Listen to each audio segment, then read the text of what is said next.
Bonjour tout le monde, je suis ravie de vous rencontrer encore une fois dans le cadre toujours des activités scolaires données à distance.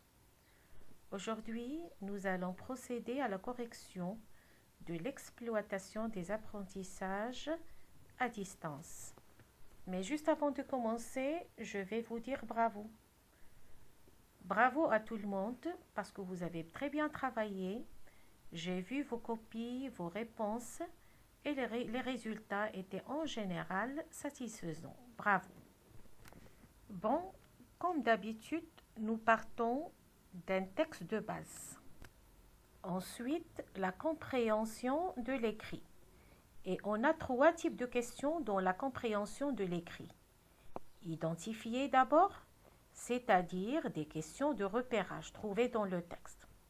Ensuite, comprendre, c'est-à-dire analyser ou bien interpréter. Et puis, réagir, on vous demande de donner votre point de vue, votre attitude sur quelque chose. Par exemple, l'attitude d'un personnage ou sur un thème donné, cela dépend du texte support. La deuxième composante, c'est la langue et communication. On a là aussi trois types de questions. Identifier un fait de langue, par exemple, un adjectif qualificatif, un verbe. Deuxième, c'est appliquer des règles. Par exemple, faire une transformation, une réduction et ainsi de suite. Et puis, établir des rapports. Et la troisième composante, c'est la production écrite, produire un texte narratif. Et nous commençons maintenant la correction. D'abord, je vais vous lire le texte support. Suivez avec moi.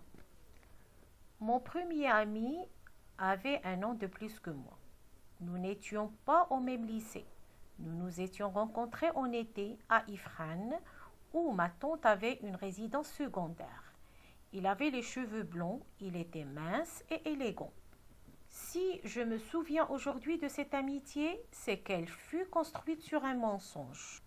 Quand je lui ai demandé en quelle classe il était, il me répondit en deuxième année.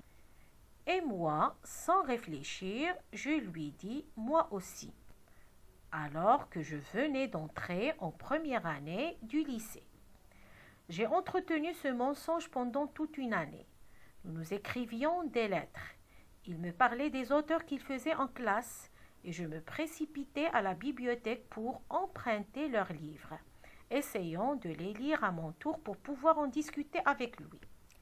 2 années plus tard, je lui écrivis une longue lettre où je lui avouai la vérité puisque je n'arrivais plus à supporter mon mensonge. D'après Tahir Benjelloun, La soudure fraternelle, édition Arléa 1995. Donc mensonge, l'action c'est mentir, ça veut dire ne pas dire la vérité. Alors ici, un petit conseil à vous donner pour bien réussir son évaluation, bien son examen. Il faut tout d'abord commencer à lire tout le texte et toutes les questions. Alors, le texte, il faut le lire une fois, 2 fois ou bien 3 fois même. Ça va vous aider à bien comprendre le texte, certains mots s'il y a des mots difficiles. Alors, compréhension, lisez attentivement le texte et répondez aux questions suivantes.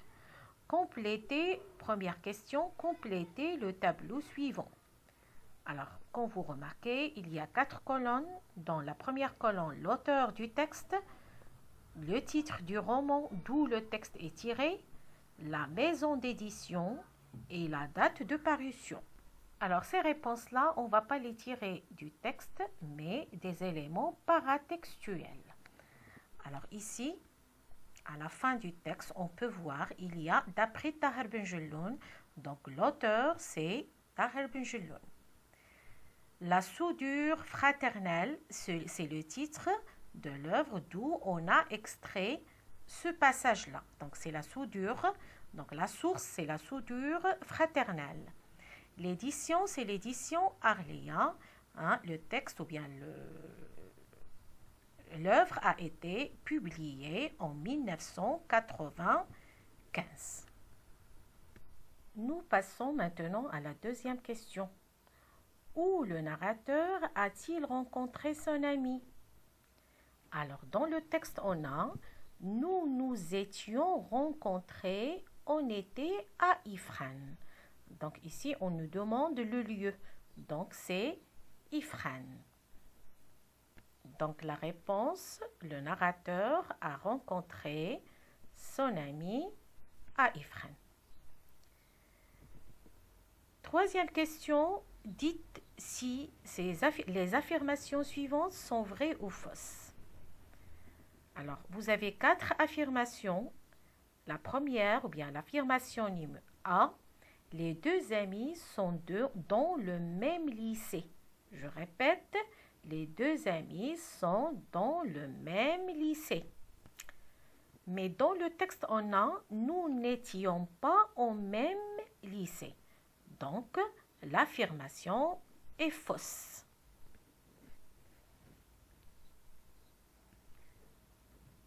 Deuxième affirmation, le narrateur a un nom de plus que son ami.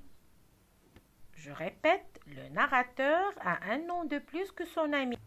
Mais dans le texte, on a mon premier ami avait un nom de plus, un nom plus que moi. Ça veut dire que ce n'est pas le narrateur qui a un nom de plus que son ami, mais c'est le contraire. C'est son ami qui avait un nom de plus que lui.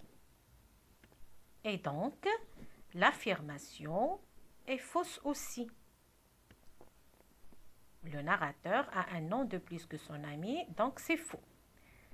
Troisième affirmation, les 2 amis s'écrivent. Bien sûr, ils s'écrivent des lettres.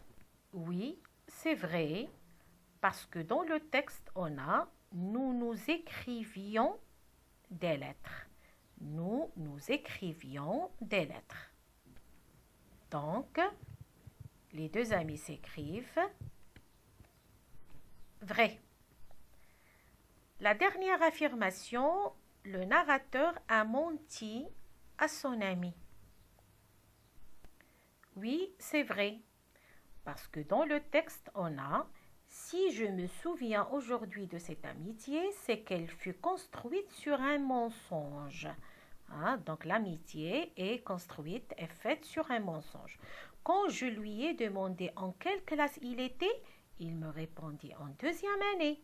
Et moi, sans réfléchir, je lui ai dit, passé simple, moi aussi, alors que je venais d'entrer en première année du lycée. Donc l'affirmation, le narrateur a menti, oui, cette affirmation est vraie. Donc la réponse, le narrateur a menti à son ami, vrai. Et nous passons maintenant à la 4e question. Quatrième question A, relevez dans le texte une phrase descriptive. Oui, alors la phrase descriptive dans le texte, elle est là, il commence ici, dans laquelle le narrateur décrit son premier ami. Donc, il avait les cheveux blonds et il était mince et élégant. Il avait les cheveux, donc il a décrit ses cheveux ici et sa taille. Il était mince et élégant. Donc, la réponse, il avait les cheveux blonds, il était mince et élégant. B, s'agit-il d'une description physique ou bien morale?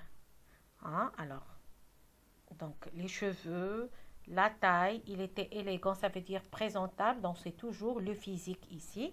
Donc il s'agit d'une description physique et non pas morale. Et nous passons maintenant à la 5e question. Trouvez dans le texte l'élément qui a déclenché la situation de crise entre les 2 amis. Alors, qui a déclenché la situation? Donc, le narrateur, avec son premier ami, même avec le mensonge, ils étaient bien. Mais qui a déclenché cette situation quel est l'élément ou bien la cause de cette crise entre les deux amis. Donc, ce qui va déclencher cette situation de crise, c'est lorsque le narrateur a décidé de dire la vérité à son ami, de dévoiler son mensonge, d'avouer son mensonge. Alors, la réponse, quand ce qui a déclenché cette situation de crise, c'est quand le narrateur a révélé son mensonge à son ami. Question numéro 6. Dans le dernier paragraphe, le narrateur dit « Je n'arrivais plus à supporter mon mensonge. Je n'arrivais plus à supporter. Ça y est, je ne peux plus supporter mon mensonge. » Quel sentiment éprouve-t-il? Est-ce qu'un sentiment de joie? Est-ce qu'un sentiment de regret? Ou bien un sentiment d'indifférence? Donc, ce qui est clair ici, dans cette question-là, c'est un sentiment de regret. Pourquoi? Parce que cette phrase montre très bien que le narrateur a regretté d'avoir menti. Donc la réponse, c'est le regret. Et nous passons à la question numéro 7, relevée dans le texte 4 mots appartenant au champ lexical de la lecture. Alors, on revient toujours au texte. Donc, il y a des mots qui appartiennent au champ lexical de la lecture. Dans la lecture, on a ici, comme vous voyez, on a le mot livre.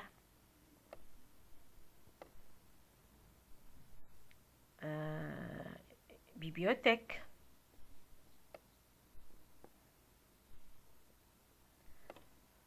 Écrivit.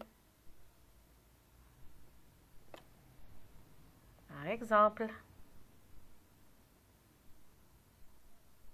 lettres. Donc, sont tous des mots appartenant au champ lexical de la lecture.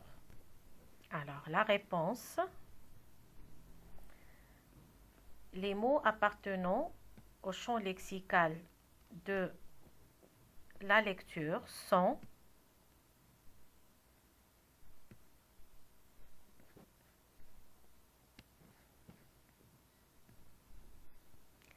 bibliothèque, lettres, écrivions et livres. Question numéro 8. Le narrateur a avoué la vérité à son ami. Que pensez-vous de son comportement? Justifiez votre réponse. Alors ici, c'est une question de réaction. L'élève doit donner son point de vue sur le comportement du narrateur qui a décidé d'avouer la vérité à son ami. Alors, qu'est-ce que vous en pensez? Alors ici, chacun son point de vue. L'essentiel, c'est qu'il faut donner une bonne justification. Alors, j'ai ici un exemple d'un comportement. Le narrateur a bien fait parce que la vérité est essentielle pour garder ses amis et garder leur confiance. Et nous passons maintenant à la deuxième composante de cette évaluation, alors qui est la langue et communication. Alors, première question, indiquer la nature et la fonction de ce qui est souligné dans le texte. Je répète, indiquer la nature et la fonction de ce qui est souligné dans le texte. Bon, c'est le texte, donc on a souligné puisque je n'arrivais plus à supporter mon mensonge. Donc, je relis toute la phrase. Je lui écrivais écrivis, c'est le verbe écrire au passé simple, une longue lettre où je lui avouais la vérité puisque je n'arrivais plus à supporter mon mensonge. Alors, la nature, c'est bien clair. C'est une proposition subordonnée. C'est une proposition subordonnée. La fonction de cette proposition subordonnée, c'est un cessez de cause. Pourquoi cessez de cause? Parce qu'elle répond à la question pour quelle raison. Pour quelle raison je lui écrivis une longue lettre? Pour quelle raison? Alors, puisque je n'arrivais plus à supporter mon mensonge. Donc, la nature de ce groupe de mots soulignés, c'est une proposition subordonnée. Et la fonction, c'est un complément circonstanciel de cause. Question numéro 2. Reliez les deux phrases suivantes de manière à exprimer le but.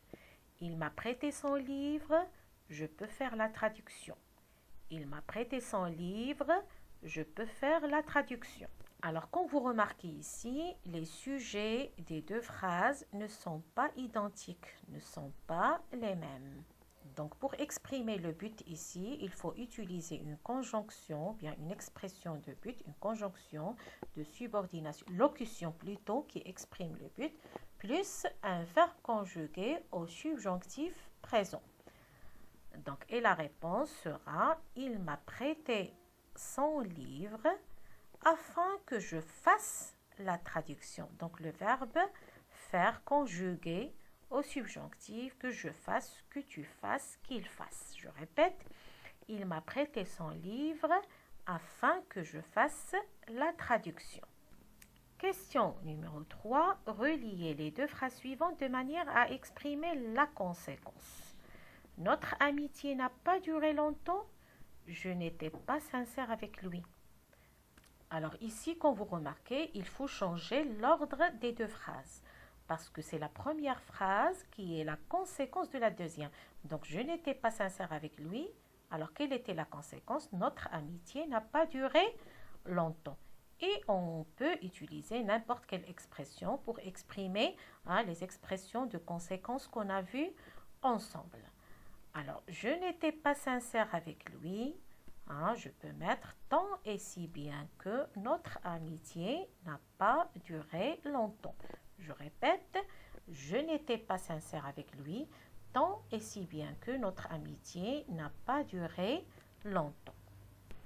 La question numéro 4. Donnez la fonction des propositions subordonnées soulignées dans les phrases ci-dessous. Je lis la première phrase. Si j'osais, je lui dirais toute la vérité. Je répète, si j'osais, je lui dirais toute la vérité. Alors, si vous remarquez bien ici, la deuxième action, ça veut dire la vérité, ne peut pas se réaliser qu'avec la réalisation de la première action. Ça veut dire l'action d'oser. Donc, c'est bien clair, il s'agit d'une condition. Donc, la fonction, c'est un CC complément circonstanciel de condition. Deuxième phrase, quoi qu'elle soit souriante, elle est très autoritaire. Je répète, quoi qu'elle soit souriante, elle est très autoritaire. Alors, comme vous remarquez ici, il y a une opposition. Être souriante et être autoritaire. Donc, ce qu'on a exprimé ici, c'est la concession. Donc, la fonction, c'est un complément circonstanciel de concession. Et je lis la troisième phrase. Il est si fâché qu'il ne peut pas me pardonner. Donc, il est fâché. Le résultat, c'est quoi la conséquence? Il ne peut pas me pardonner. Donc, ce qu'on a exprimé ici, c'est une idée de conséquence. Donc, la fonction, c'est un complément circonstanciel de conséquence. Et nous passons maintenant à la question numéro 5. Parmi ces phrases, trouvez celle qui exprime une comparaison. Alors, ici, on a 3 phrases. On va essayer de trouver la phrase dans laquelle on a comparé 2 éléments. Je lis les 3 phrases. Je suis aussi âgé que toi. Tu veux venir toi aussi? J'aime le rouge, le bleu aussi. Alors, c'est bien clair. La phrase où on a comparé ici, on a fait une comparaison entre 2 personnes, moi et toi. Je suis aussi âgé que toi, ça veut dire on a le même âge. Donc, c'est la première phrase. Et on passe à la question numéro 6. Exprimez une comparaison dans la phrase ci-après de sorte. Alors, ce qu'il faut exprimer, c'est une idée, c'est une relation de supériorité. Alors, le coronavirus est mortel, la grippe saisonnière. Donc, pour exprimer ici la supériorité, il faut utiliser les deux éléments de comparaison plus que. Donc, le coronavirus est plus mortel que la grippe saisonnière. La question numéro 7, complétée par la conjonction de coordination qui convient. Il est gentil, très obstiné. Alors, gentil, obstiné. Contradiction, opposition. Donc, la conjonction de coordination qui sert à exprimer une opposition, c'est la conjonction mais. Il est gentil, mais très obstiné. Deuxième phrase, je ne reçois aucune lettre de lui. Il ne veut plus me contacter. Donc ici, la deuxième proposition peut être la cause de la première. Alors, je ne reçois aucune lettre de lui. Pourquoi? Parce qu'il ne veut pas plus me contacter. Donc, je peux utiliser la conjonction de coordination qui exprime la cause ici, car. Et on obtient la réponse, je ne reçois aucune lettre de lui, car il ne veut plus me contacter. La question numéro 8. Terminez la phrase suivante de manière à exprimer la concession, l'opposition. Alors, il est mignon. Alors, on peut terminer la phrase ici de plusieurs façons, de plusieurs manières. Alors, il est mignon. Par exemple, bien qu'il soit obèse, bien qu'il soit gros. Alors, vous pouvez, ici, on peut terminer la phrase selon.